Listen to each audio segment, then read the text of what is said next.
هاي، انا كونج عربية سبرتو. وفي الفيديو ده هحكي لكم اللي حصل تاني وتالت ليلة ليا في سينا. الفيديو اللي فات وقفنا عند اول لما وصلنا نويبع، وعايز اقول لكم ان احنا رحنا حتة كامب سايت جامد جدا. الكامب سايت ده اسمه حبيبة لودج. طبعا سبرتو والشباب اللي معاه نزلوا حطوا خيامهم على البحر على طول وسابونا انا في الشمس. اه والله يعني حتى مش تحت ضلة، طب شوية ضلة، يعني ده الجو حر حتى. المهم قضوا اليوم كله في البحر وشاو سجق على البحر، وجم بقى بالليل عايزين يروحوا دهب. رحنا دهب ويا ريتنا ما رحنا دهب، كانت زحمه زحمه زحمه. انا مش هحط صور ولا فيديوهات، يعني احنا هنطنش دهب خالص. الحاجه الحلوه الوحيده اللي حصلت كانت الفايب اللي كانت حاصله في العربيه. يعني ما بحبش اتكلم عن نفسي كتير، بس يعني هما بيحبوني. تاني يوم صحي وفطروا واخدتهم ودخلتهم وادي الوشواش.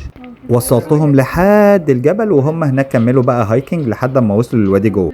بس وانا قاعده بره سمعت ان هم وصلوا وملوش اصلا ميه في الوادي. احسن عشان تبقوا تسيبوني في الشمس تاني. وبعد ما رجعوا من الهايك قرروا يتصوروا الصوره دي. يا جماعه بجد فطستوني. المهم بيتنا الليله دي كمان في حبيبه، وتاني يوم واحنا ماشيين الشنطه اللي فوق الشبكه اتقطعت وكان هيقع منها حاجات. وقف سبرتو والشباب علشان يشدوا عليها حبل، وهم بيشدوا الحبل وقفت لهم العربيه النقل دي، والراجل قرر يقول لهم ما توقفوش هنا. ده على اساس ان احنا واقفين بنتشمس مثلا مستنيين الاتوبيس. كملنا ولما وصلنا للنفق حصل موقف غريب جدا. وكان في اتنين بيدخنوا وواحد ما بيدخنش، فالكلب قرر ان اللي ما بيدخنش شنطته لازم تتفتش.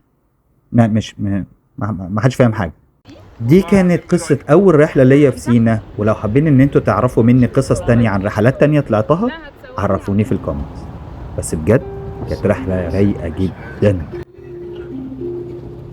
فديتك عمري لو حبيتيني، فلوس الدنيا بتكفي.